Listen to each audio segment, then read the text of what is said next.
you've seen jockeys grow. You've seen Patrick go from the little boy growing Yeah, into the full staunch man now. yeah, Uh, you know, Mr. Big Stuff.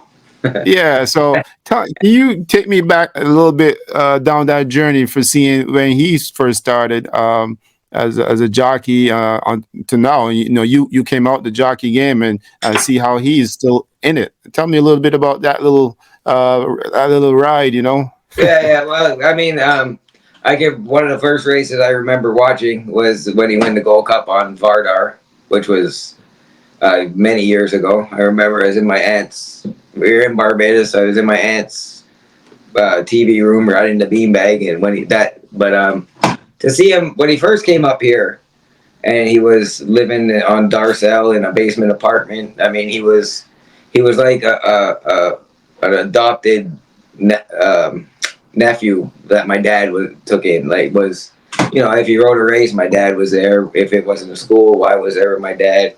He was over for barbecues. He was like I said, kind of. My dad kind of put his spread the umbrella a little bigger to welcoming him in. He would pick him up after the.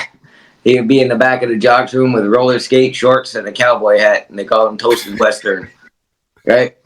Like, and there were some times where he was, down in the dumps in our basement. Am I gonna get a chance? And I should go back to Barbados and da da da.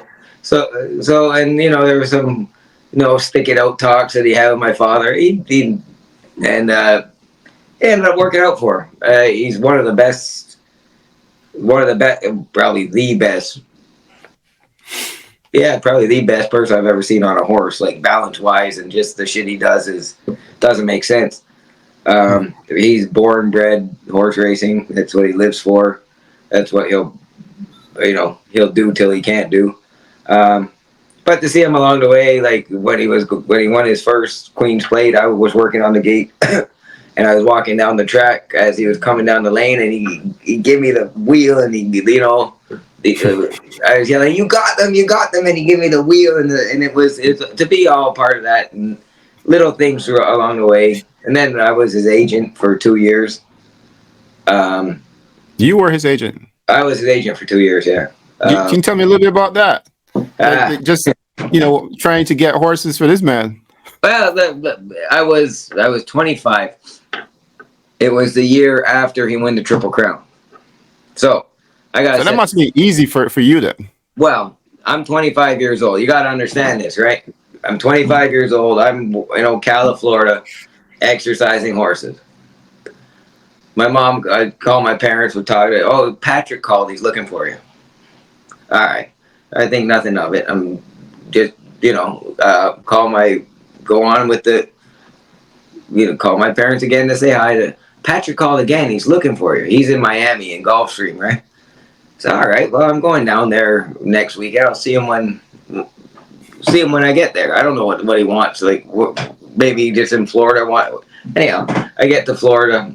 I get to Miami, and we're at Gulfstream. And he says, "Where are Kyla?" He never called me Tyler. He called me Kyla. Kyla. Yeah, Kyla, what part you is? I said, "I'm just in the paddock at Gulfstream." "Oh, don't move, I coming in now, don't move." All right. So I'm having a beer, whatever. We're watching the races. "I want to talk to you." "All right. You want to be my agent?" I said, "Whoa." Whoa. I said, "What?" "He just won the championship and the Triple Crown and Tom Patton was going to be my agent." Like we were all tightly knit. Like we got picked, like, family pictures in our basement at barbecues when nobody was anybody. They were all just trying to get their break, right? And so I'm like, what happened with Tom? Me and Tom, I done with Tom. You want to be my agent? I said, well, that's I'm 25 years old, right? The generation of trainers were grown ass men who have been training longer than I've been alive. So, right? Now I got to take on the role of going into their office. They don't want to see a 25-year-old punk come into their office and try and talk. You know what I mean? Like it's especially. But you tried though. You tried. Oh no, I did it, but I told him, I said, you got to give me a few days to think about it.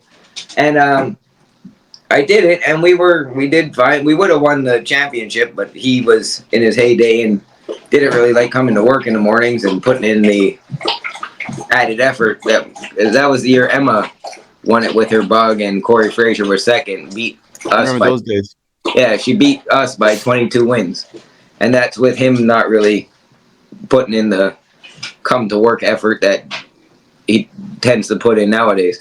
But it was all right at times. It was tough at times because he has his opinion, and it it's all right. I mean, the good thing was I could work horses that he didn't want to work, or so I could do his morning job, and like so he could go to Mark Cassie and do two, and I could go here and do two, so we could keep horses for races and not just be stuck. We're first call for Cassie, but it's the other little races you got to pick up to help you to make up the rest of the race book, right? So yeah, it was good for a little bit, but then he got a personal assistant that, as his agent, I had to call to make an appointment to talk to Patrick. I said, "This is ridiculous. I'm your agent. I got to call your assistant to talk to you." And then yeah, he just it was all right without Sounds. being without I mean I'm not gonna just tell my side and Well, why he's not? Why? I mean, why not tell your well. side? I mean it's I got fired for working too many horses for us for being too busy for our business. Like he didn't want me working horses. He'd rather me walking around. But I'm covering the work that you don't want to come and do, Hmm. right? And at the time, and probably still to this day, his confidence in owners just wanting to hear that they have Patrick Husbands on their horse is is why why a lot of people want to try and just to tell them they have Patrick on. Bro, I'm just trying to get us on horses that can win. That's my job, and that's all I'm trying to do. If the horse can win and they get to say they have Patrick Husbands on, well, everybody's happy. But because it was a smaller trainer at the time, I don't ride for those people. I see. They could win races. Why not? Right? You know, those days must have been pretty challenging. Are you guys still good buddies? Or is It's communicate? funny. It's been a roller coaster. We've almost come to blows. Are you serious? We've oh yeah, we've argued and